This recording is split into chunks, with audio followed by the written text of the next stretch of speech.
Lewis. This is, I think, our third installment of the Parthenon. Today, we will be discussing NeoReaction. Now, while certainly there are historical antecedents prior to this individual, one can't really speak of NeoReaction without Mencius Moldbug. So why don't we start there?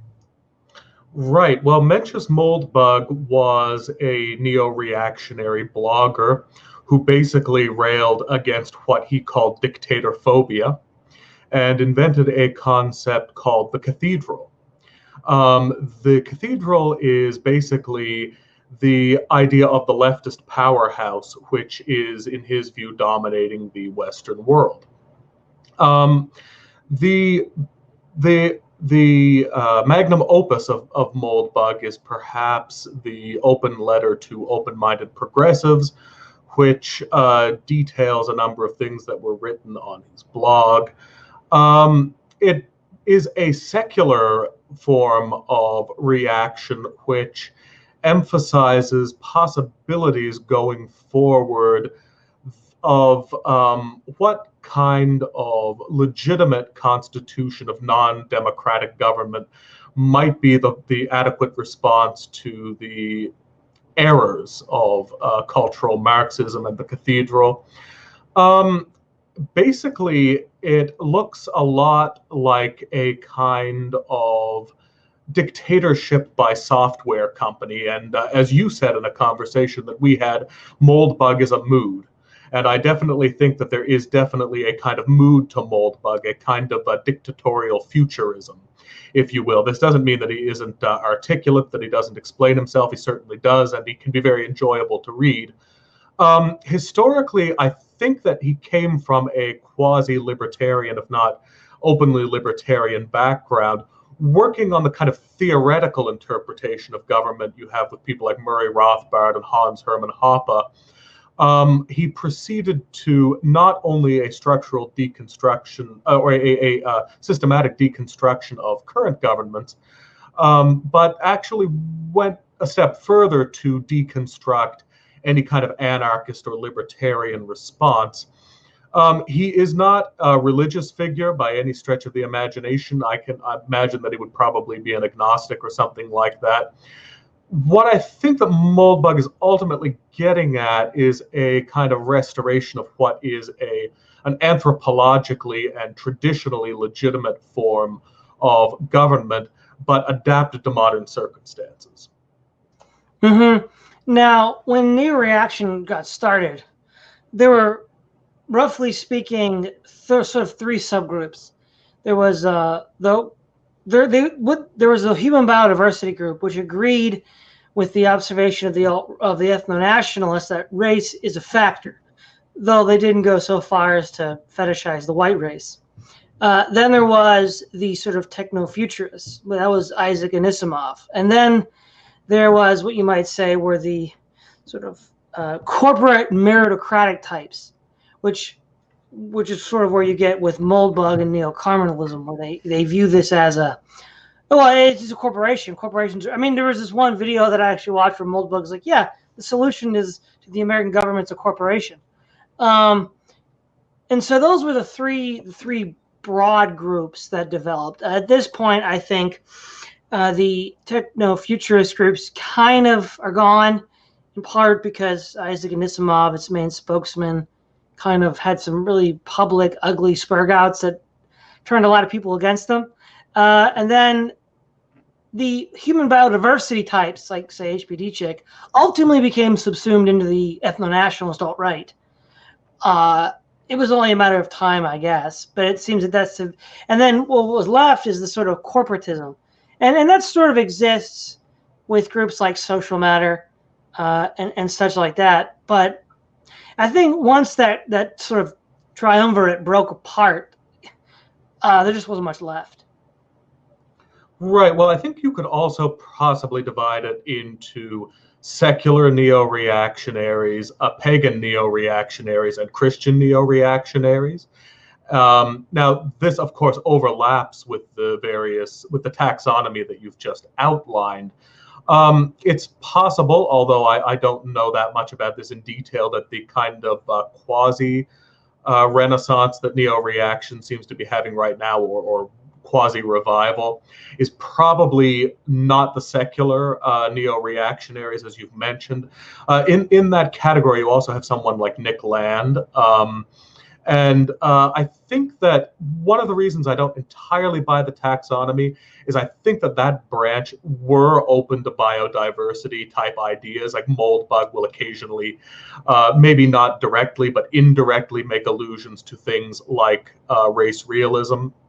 I think that one of the reasons for the traditionalist emphasis is that they seek to appeal to, I think, the romance of both the Christian and neo-reactionary, or the Christian and pagan aspects of reactionary thought. Whereas I think that maybe the cultural milieu at the moment is not as amicable, or is not as accommodating, perhaps, towards futuristic, the whole aesthetic of the futuristic paradigm, which I think is maybe more of a 2013 kind of thing, so it might be a cultural thing.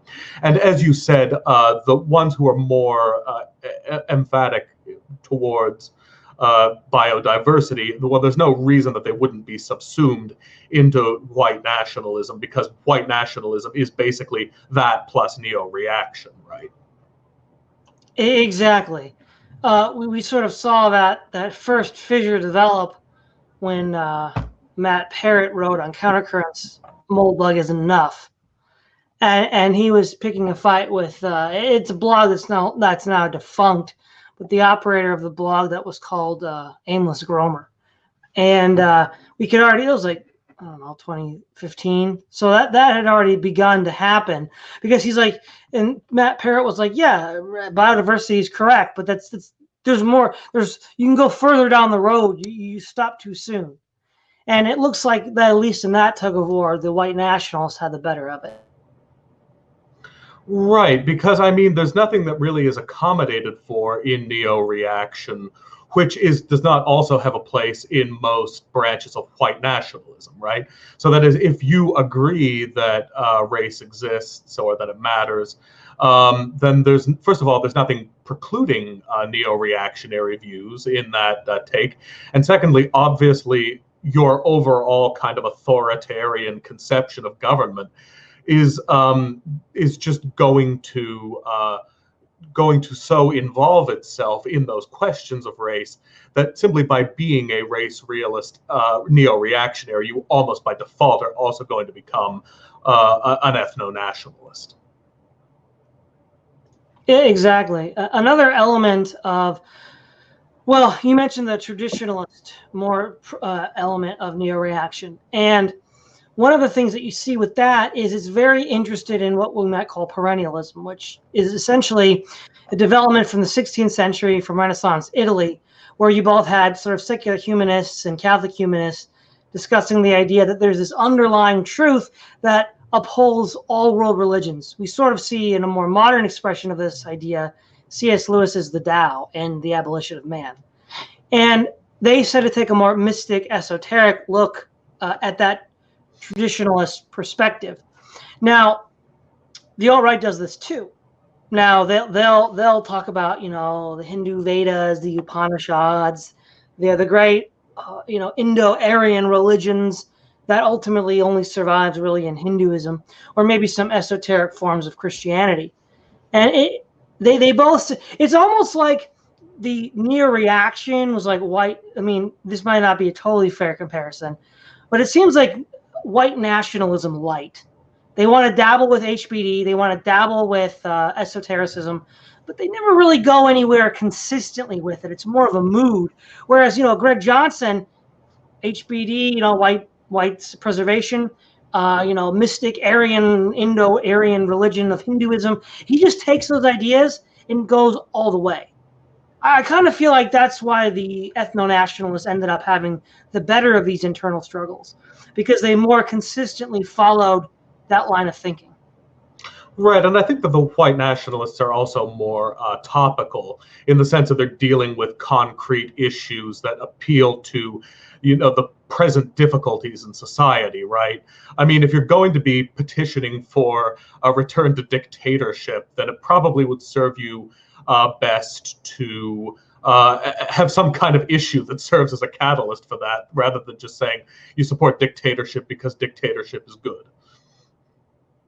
Exactly. And when Moldbug made the argument, whatever you think of it, that dictatorship would be more efficient, it sort of betrays his libertarian heritage, right? Because the libertarians are all about, well, this is true because it's more efficient. Capitalism is more efficient than socialism. And so when he's saying that dictatorship is more efficient than democracy, it's very libertarian. In fact, it's essentially Hoppean. In a lot of ways, Moldbug was sort of diluting Hoppe for the masses. Yeah, well, it's funny that you bring that up because one of my most popular videos is actually a comparison between neo-reaction and paleo-libertarianism. And it's funny that how much people love hearing those two things contrasted with one another. Now, I have to wonder sometimes, given the structure of Hoppe's philosophy, where you have kind of these local communities that are like companies, I have to wonder really what is the difference between that type of libertarianism, which Hoppe has been writing about since long before Moldbug came on the scene. What really is the difference between that and neo-reaction of the futurist variety, unless you're just talking on a purely theoretical level? It seems to me like what in both cases they kind of look like corporate dictatorships. In Hoppe's defense, I would say that two possible differences might be that size is one of them, that I think that Moldbug would be willing to almost advocate like a national corporation, whereas I think within Hoppe's situation, it would have to be confined within something small enough to actually justly constitute private property. And the second is that I think in Hoppe's system, you would be allowed to leave and go and find other communities, whereas maybe in Moldbug's system, if you're born into that corporation, then you just have to stay there if that's what they say you have to do. Yeah, I would tend to agree. Those are probably the two most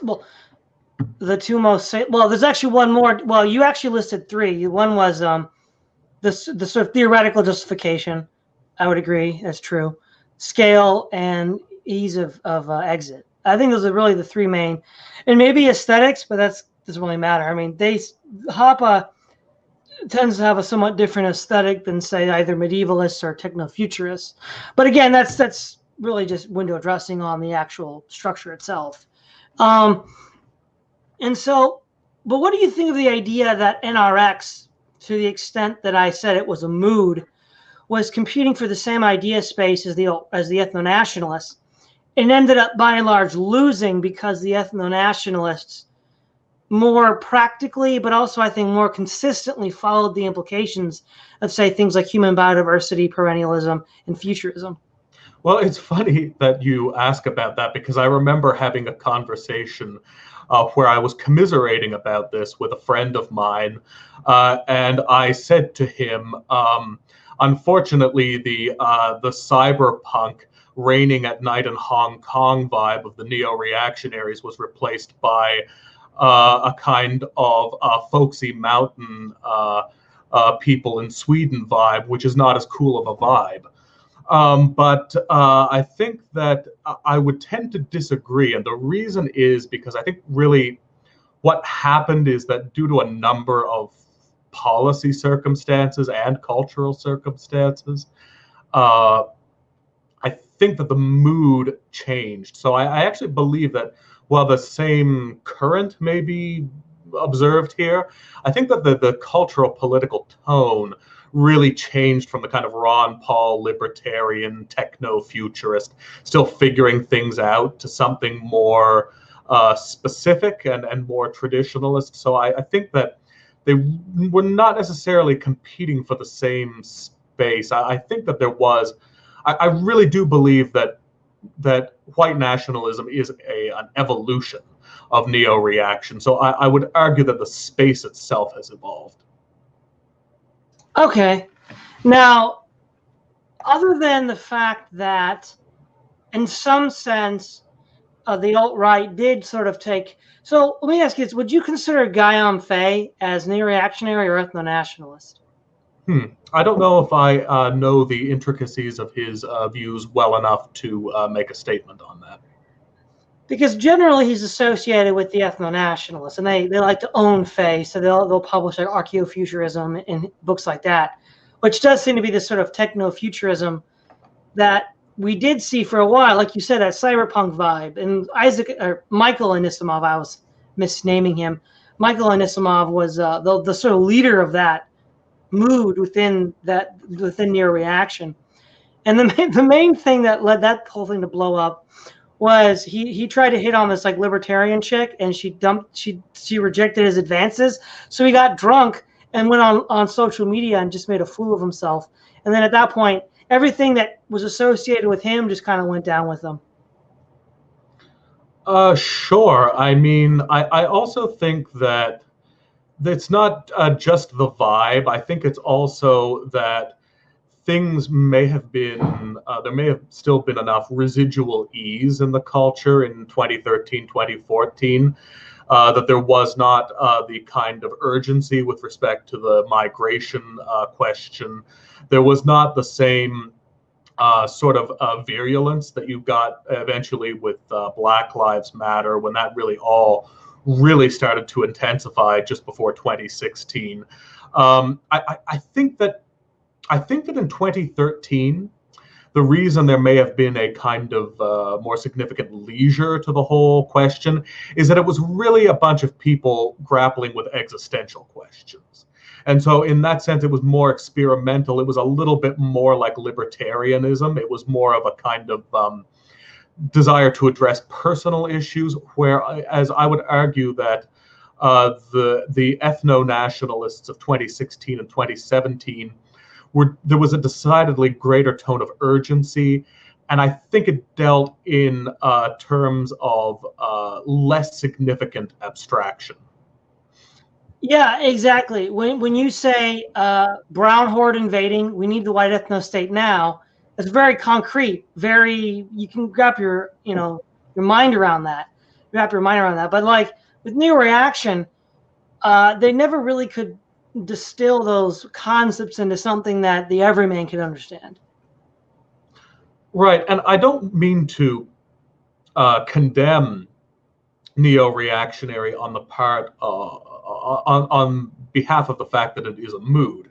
I mean, I think that critique can be taken too far, because after all, I agree with Theodore Dalrymple's view that basically it's a wealth of emotions, to paraphrase, that basically makes life meaningful and worth living. So, I mean, moods are never really just purely moods, right? They usually represent some kind of substance behind it, even if it can't quite be articulated. But I think that there is a vagueness, might be the best way of putting it, a vagueness and a kind of a grandiosity that makes it difficult for neo-reaction to defend itself properly, because it does not necessarily possess the articulation of the substance behind that mood, even if subconsciously there might be one there.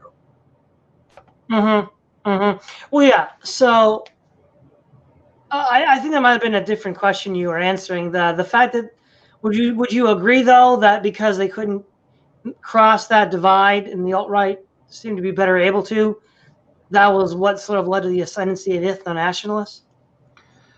It may have been that, but it may have also just been circumstances. It may have been Trump and Richard Spencer's greater involvement, and the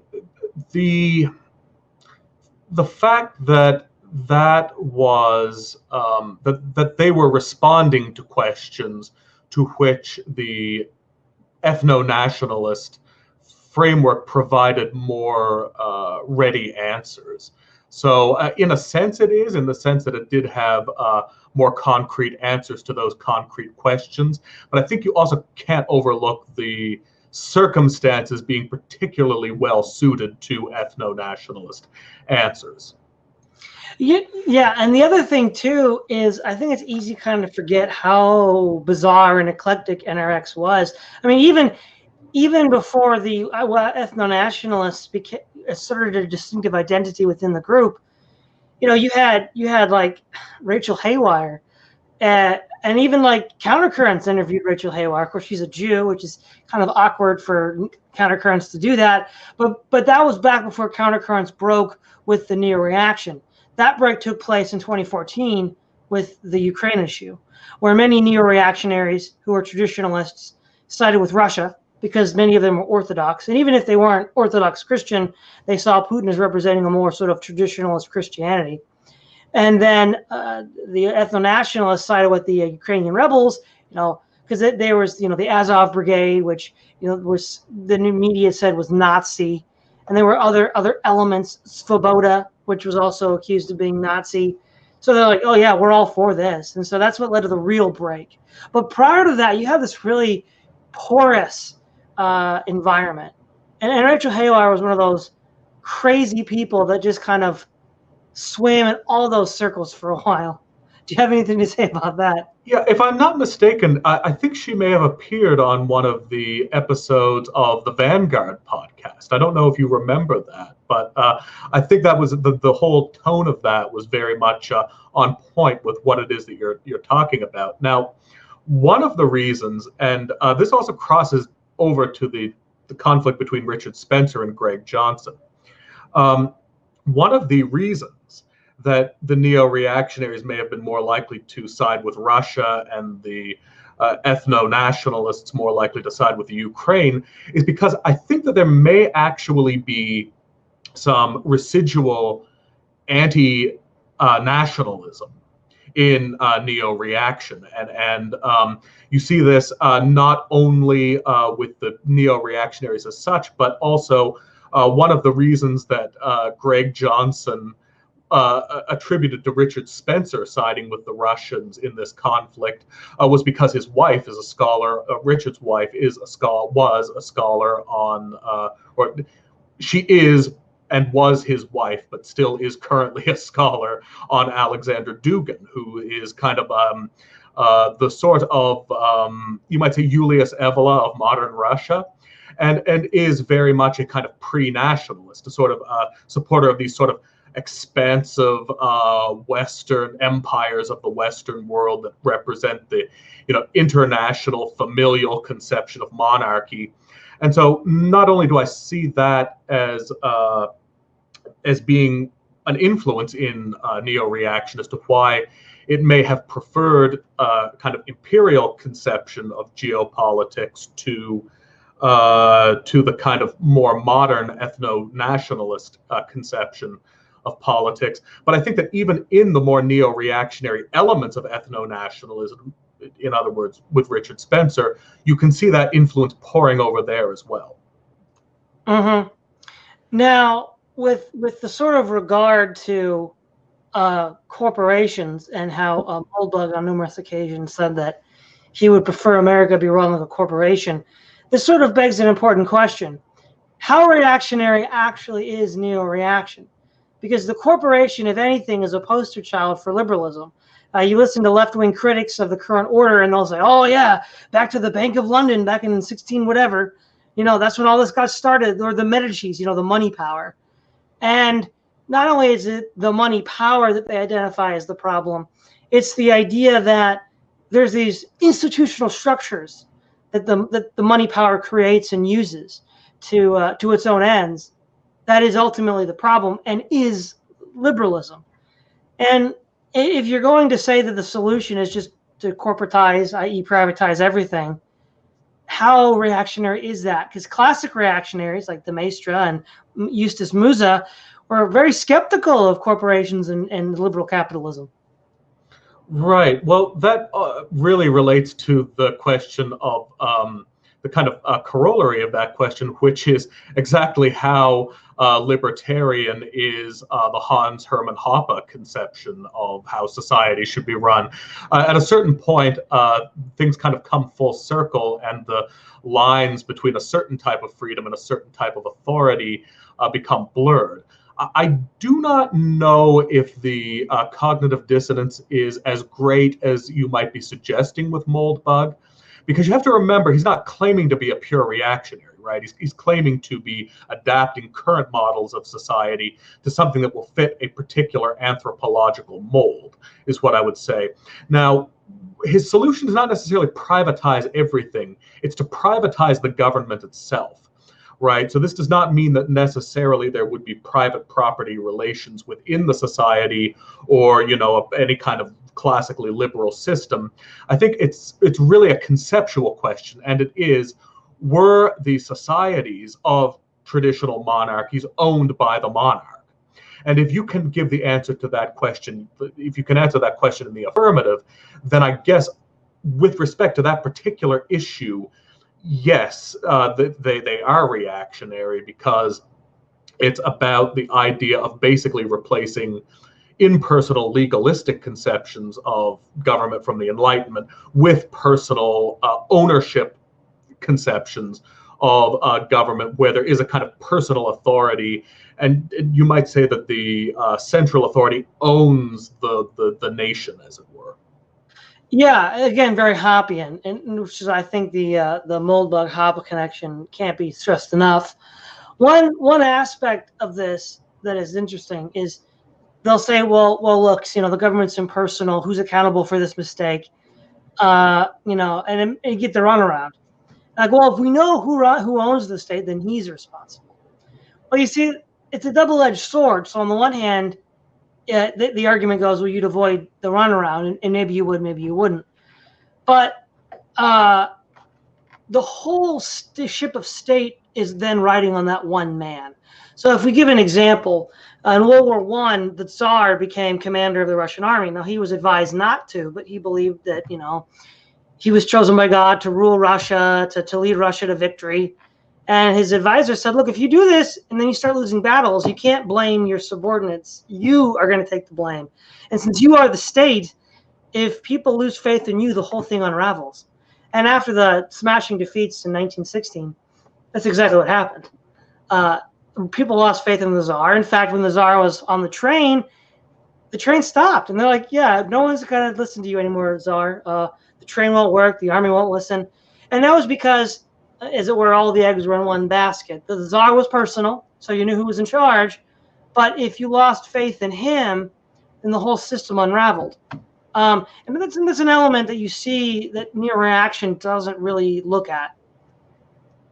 Yeah, absolutely. I think that they have a point in that there is a certain situation in which states that identify as democratic, even if they aren't, like, let's say, states like the Soviet Union, which claimed to be democratic, even though it clearly wasn't, that democratic nations do seem to be more immune to revolution than traditional autocratic societies. I think for psychological reasons, because if the people can come to identify with the state, then they'll almost see it like revolting against themselves. And also because, but on the other hand, it's also because non-autocratic societies tend to produce a sufficient enough degree of prosperity that the people don't necessarily need to rise up against the state. But absolutely, it's true that it's a double-edged sword in that, I mean, just because things might get bad enough in a reactionary state that the people might be more likely to rebel, and therefore in some way, roundabout way, it's more accountable, is not exactly the best argument for a system.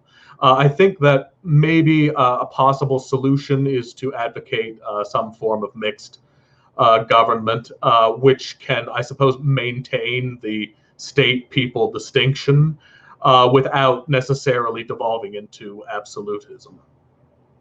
Yeah, because one thing that does seem to unite much of the alt-right is a kind of Caesarism.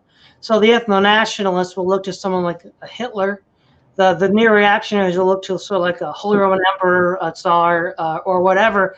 And whatever the differences in ideology, if we just analyze the structures of the government, this centralized apparatus in the hands of one man or in the hands of a few men that represent the great leader, they're very similar.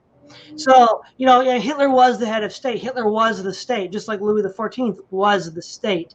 They had a bureaucracy that executed their will.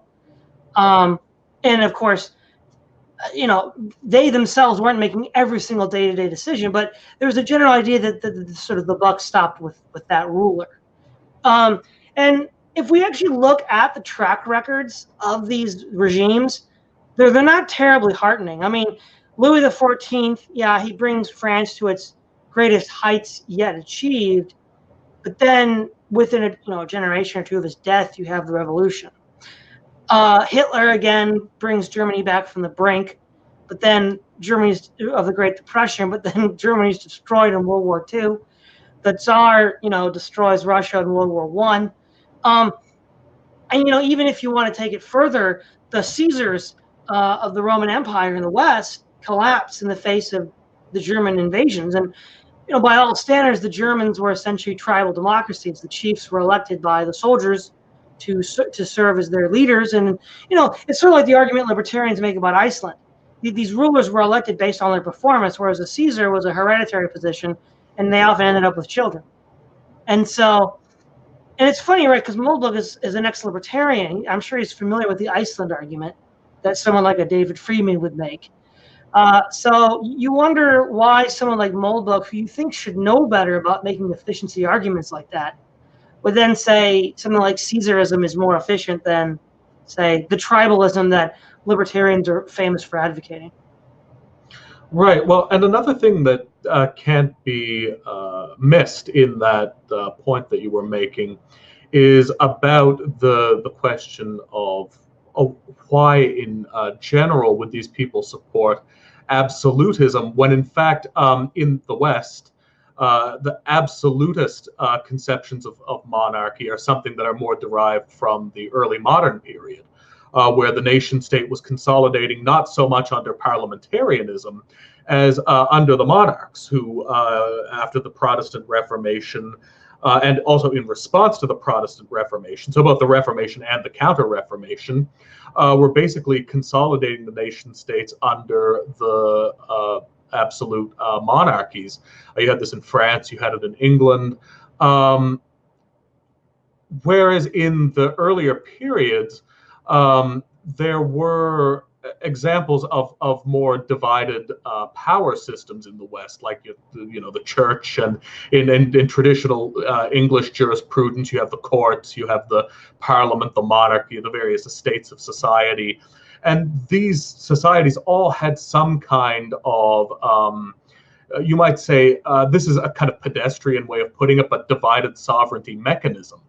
And this is an irony which actually stretches back all the way to de Maistre and the early traditionalists in basically wanting a response to liberal nationalism, which is itself an adaptation of modern nationalism. Yeah.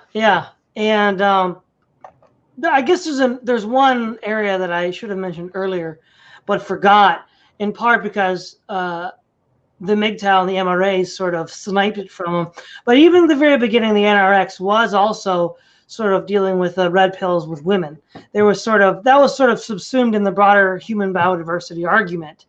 Though what ended up happening was like MGTOW and MRAs and PUAs, like say Arush V, ended up sniping that talking point from them. And even though they might have had some stuff early on that they talked about, their perspective on it was sort of drowned out by someone like Arush V. Yeah, it is true that in those earlier days, it is the line between the manosphere and the neo-reactionaries is more blurred, and there is this kind of you might say quasi-pagan conception of masculine behavior, which is associated with both neo-masculinity and neo-reactionary. In a kind of attenuated form. You see a little bit of that meeting with someone like Davis Arini, for example. And also in sort of the aesthetic of the Return of Kings website, there is like this sort of classicist aspect to it. So I think that in their earliest conception, the lines between these different groups were were more blurred, which is one of the reasons that the sort of origins of the new right can be a little bit difficult to really strictly taxonomize. Yeah, yeah. In a lot of ways, the NRX is more of a midwife than anything else. Yes. I think that there's certainly more to learn about that period, and I look forward to someone, whether it's myself or someone else, actually doing perhaps a better job of documenting exactly the sort of history in those years of sort of the late 2010s to the early 2010s, and really getting a hold of that and kind of doing the work of going back to the old video archives and saying, all right, what's actually the story here? Actually, that could be an interesting, however that comes about, I think it's going to be interesting to really get a handle on that at some point. Yeah, that's assuming there's any video archives left if Google has its way. Now also, this gets to a point that you've mentioned in other contexts, especially with ethno-nationalists. A lot of these people will talk about why is this current progressive system bad? Well, because it tramples on our rights, primarily freedom of speech. But historically, autocratic rulers were not very friendly to the idea of freedom of speech. So how would you sort of explain this cognitive dissonance? Well, I think it has to do with the fact that they rightly identify the modern state with a kind of foolish bureaucratic cumbersomeness. So they look at, and Hoppe does this as well, right? You look at things like levels of taxation, and they'll sometimes make the argument that, well, levels of taxation in the United States quickly became higher than anything that George III was leveling on the American colonies, right? And they'll point to things like all the modern safety regulations and just the kind of the triteness of the whole red tape ethos that's associated with the modern bureaucracies. And I think the way that they get away with this is that they fail to make a distinction between when they assess where does big government lie. Does it lie in modern societies or traditional societies? They fail to distinguish between qualitative and quantitative measurements of big government. So that is, while there may be a greater size in government, quantitatively speaking, the qualitative differences between the size of government now and then, I think, certainly can make the case that qualitatively speaking, government was larger in the past, in the sense that in those areas where it was involving itself, it was so severe compared to what it is now that it's misleading to really say that it was smaller, because you had people being drawn and quartered, and you had sedition laws, and you had heresy burnings, and just all of these things that would seem so just bizarre today. That, as bad as having to buy insurance for some kid who you're paying to, I don't know, mow your lawn, or whatever silly thing that they have today, which, to be honest, it is scary that things are going in that direction, and it is a real danger. We can't overlook the fact that although things are becoming sort of worse in a quantitative sense now, or bigger, that they were much bigger in the past in a qualitative sense. Yeah, I mean, the government might have a higher tax rate now than it did under King George, but the economy we have is vastly larger than what King George had. So, because everybody was earning less money and the economy was smaller as a whole, those taxes were more onerous. Furthermore, the necessities of life were much harder to come by. Food, clothes, and shelter. 1776, it still wasn't a cakewalk to get that stuff. Whereas today, it's, you just go to, you can get used clothes, and you can get food that grocery stores are throwing away. You can go on welfare. It's not nearly as difficult to make ends meet. But also, this is what I find interesting, right? Libertarians are famous for making the argument that government bureaucracy basically is the information problem that Hayek points out, that they just cannot plan that meticulously, because there's too many vectors of information coming in, and there's too many stages of bureaucracy to get through, that by the time the relevant information is given to the central planner, it's too late. Now, efficiency would be, getting rid of that lag, the lag from the information getting in to making an appropriate decision. I mean, the ancient regime was like the poster child of government lag. I don't understand how that's not self-evident to people. Right. Now, with respect to the comparisons between the English monarchy at the time versus the American colonists, first of all, they're not really dealing with a sound point of departure, right? Because one could easily make the case that, in fact, the British monarchy at the time was less monarchical than what actually came out of the American Revolution, because, of course, in post-glorious revolution conditions, the doctrine was the Blackstonian conception of parliamentary sovereignty, whereas actually it was the American revolutions who were hearkening back to the idea of like the Kochian legal model of divided powers, and you have the administrative branch, or and so in this sense, I think that it's a strange comparison to make the case that traditionalist or monarchical forms of government are superior by comparing the state of things in America versus the state of things in 18th century Great Britain, when 18th century Great Britain was in no way a reactionary society. Well, exactly. It's not reactionary at all. And when it comes to the argument that I've heard, some neo-reactionaries make, such as pragmatic culture, the idea that such a regime would be more, shall we say, sensitive to inputs from the people, that is just completely at variance with the observed historical record. Autocratic regimes, again, it's somewhat apocryphal, but when Marie Antoinette said, "Let them eat cake," I mean, it shows you how disconnected she was from what was actually happening.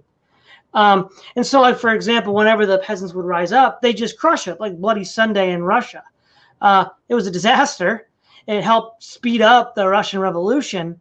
Whereas in England, where you had the Chartists, you had a far more conciliatory attitude to the people. They felt like their concerns were being heard. Even if you take a cynical tone and, well, they only did it because they had to.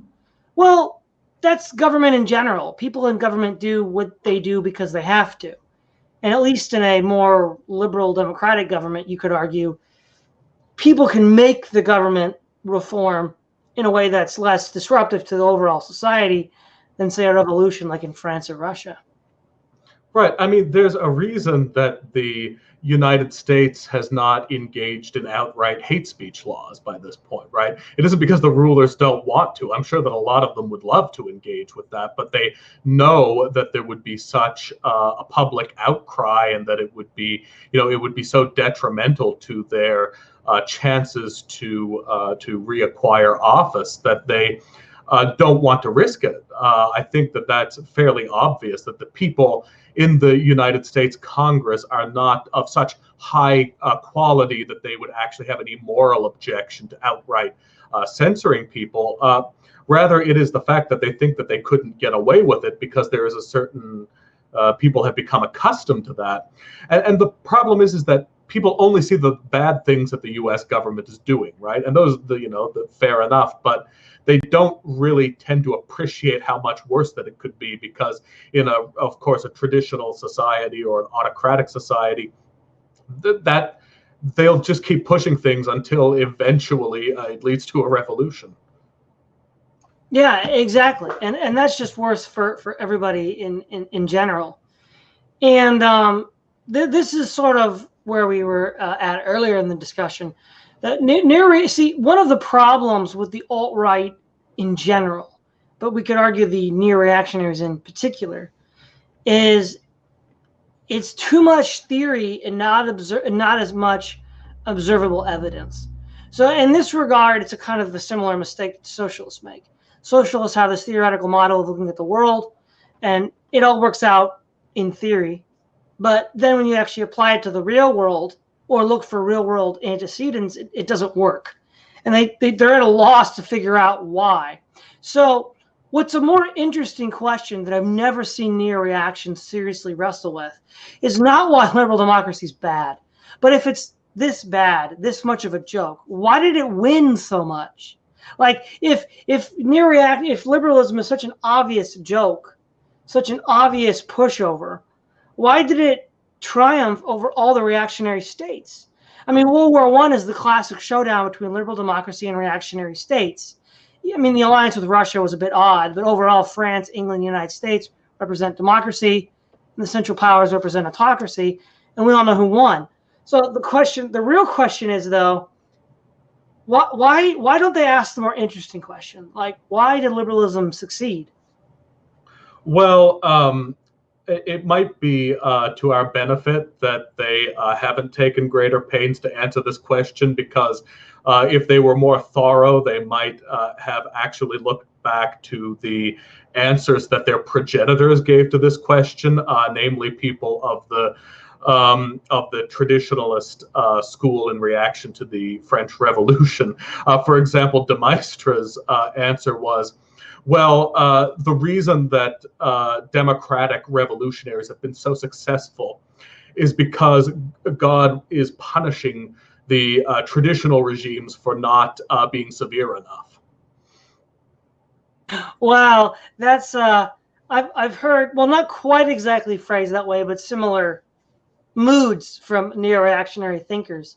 And this also is an interesting observation too, is why is it that, okay, I get why modern liberal egalitarian democracies are something that neo-reactionaries would balk at. But why is it that neo-reactionaries tend to sort of sidestep, say, something like the Roman Republic or the medieval Italian city-states or even the Greek polises? Those are certainly not autocratic reactionary states, but neither are they liberal democratic egalitarian societies. And I think from a point of view of an anti-egalitarian liberalist perspective, they would be a more natural place to start, to look for alternatives. For no other reason that they didn't lose in a direct fight with liberals, because they just didn't exist at the time. Right. Well, I think that this gets back to something that you were referring to earlier, which is this prevalence of theory over how things pan out in the real world. Now, one difference between these people and the libertarians is that at least the libertarians are theoretical as opposed to being pragmatically theoretical.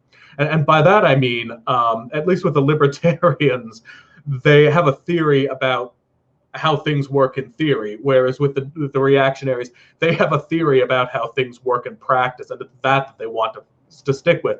So they conceive of themselves as pragmatists. So it's like one of the common things you'll hear is, well, democracy just doesn't work, or republicanism just doesn't work. And so it's all about what works. And so it's like they have an a priori attachment to their conception of what works.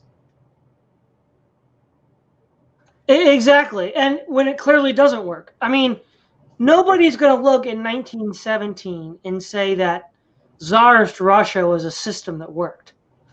Nobody in Russia and nobody outside of Russia is going to say that. And yet, by all the lights of neo-reaction, Tsarist Russia was doing everything right. I mean, there's little that I could add to that. I think that we've basically covered the ground in relation to what you're saying there already. So I think I can leave that without further comment. The other aspect I find interesting is in his reflections on the French Revolution, Edmund Burke pointed out that a priori political theorizing is a mark of the revolutionary and the left. The true political science is based on a posteriori observation. So it's essentially, you look at what works, and then you say, okay, well, why did it work? Why did it fail? And then you try to build something better. Love them or hate them, the founding fathers were, in my mind, some of the last statesmen that actually tried to do that. The Federalist Papers, which is a series of responses to the Anti-Federalists, they're looking at the historical record, Greece and Rome and the Holy Roman Empire and the Dutch, and trying to figure out, well, what systems worked, what systems didn't work, and how can we create a new system that takes the best of all of them while hopefully avoiding their pitfalls. Whereas neo-reaction tends to be essentially entirely a priori. Real-world history is only read in after the fact to buttress an already proven point. So it's kind of funny that the arch reactionaries are in fact thinking in the same mental categories as the revolutionary. Right, and I think that there is a historical reason of why this is the case, and it relates to something that you said earlier. I actually do not agree, or am not at this point convinced that neo-reactionaries' roots in the most obvious sense are to be found in Renaissance humanism or in Renaissance perennialism, but rather an adaptation of that which took place in response to the French Revolution. And this is something that ultimately had its roots in two spheres. The traditionalism, that is, there was a kind of the way it manifested in the Anglosphere, which was more pragmatic, because I think England has a kind of historically more pragmatic, kind of more a concrete spirit. And then you had the French traditionalist school, which was more abstract, was more kind of in the continental spirit of being more theoretical. Now, this traditionalism is something that evolved in the context of the Catholic traditionalist response to the French Revolution. And in particular, it was an attack against rationalism. It was associated with people like de Maistre and Augustin Bonetti, and later on René Guénon, who's kind of, sort of the I suppose a kind of bridge between that and the sort of later, Evolan adaptations of this kind of thinking. Now, this is something which is this traditionalism in Catholicism, which, by the way, has nothing to do with modern traditionalist Catholicism, which is basically like neo-Thomism, I think. And in this case, when I say Catholic traditionalism, I mean something which was actually condemned by the Thomists, which was a kind of idea that reason is insufficient. So there needs to be a particularist culture, which is how perennial authority is handed down. And it basically adapted this idea of a kind of esoteric Neoplatonic tradition to the Catholic ultramontane response to the French Revolution. And this response was later condemned by the Index of Forbidden Books by the Catholic Church, because, actually for a weird reason, it's because they saw it as an attack on Thomism, but I won't go down that line of thought right now. But so you do have this particular root of reaction in Catholicism, which then later gets picked up by pagan thinkers, and then evolves into what's called the traditional school. And so I believe that it is because this particular French line of tradition of anti-rational traditionalism it has these particular historical roots, that it is more a priori and less theoretical. Whereas in England, that tradition was taken up by Burke and John Henry Newman, and then later by Russell Kirk. It was just much more attenuated and much more kind of grounded or something. And so I think that sort of Francophile or French continental spirit, as it were, that seems to really permeate most of French philosophy via that particular brand of traditionalism has really stuck with reaction since that point. Okay. Well, what do you think? Okay, this is really two questions. What do you think is the likely future of neo-reaction? And what do you think neo-reaction could or should do to become relevant again? Well, I don't think it's going to go anywhere that white nationalism is not going to go. That is, as my intuition, is that as long as the forces that are keeping ethno-nationalism, which I think is still more popular than neo-reaction right now, as long as they are still suppressing the ethno-nationalist strand of thought, I do not see neo-reaction, which is much smaller and has much less momentum, really being able to take ground that the ethno-nationalists are unable to take. I think that in order to be successful, because they are often a highly theoretical and esoteric approach to politics, they will have to integrate themselves into larger groups, right? Whether it be libertarianism, whether it be ethno-nationalism, or what have you. And this is perfectly normal for neo-reactionaries, right? After all, the traditionalists in the 18th century latched themselves onto the ultramontane cause. The traditionalists in the early 20th century latched onto the fascist regimes.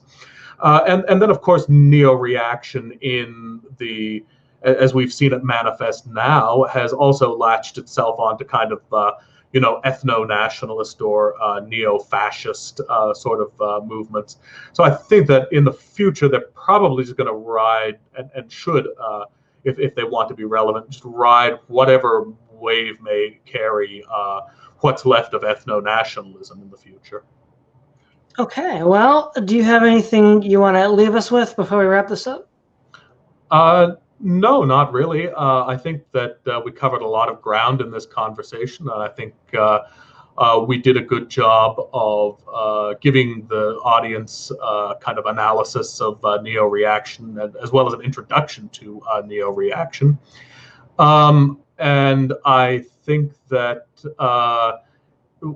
whatever its relevance, certainly if one wants to intellectually understand the alt-right, then that cannot be done without knowing something about the question of neo-reaction. I would just like to make a final note that my channel is Right Ruminations, and you can find discussions of this sort on a regular basis on that channel. All right, well, thanks again, Right Ruminations. Thank you, Todd. This is Todd Lewis of the President Folly Podcast, signing off.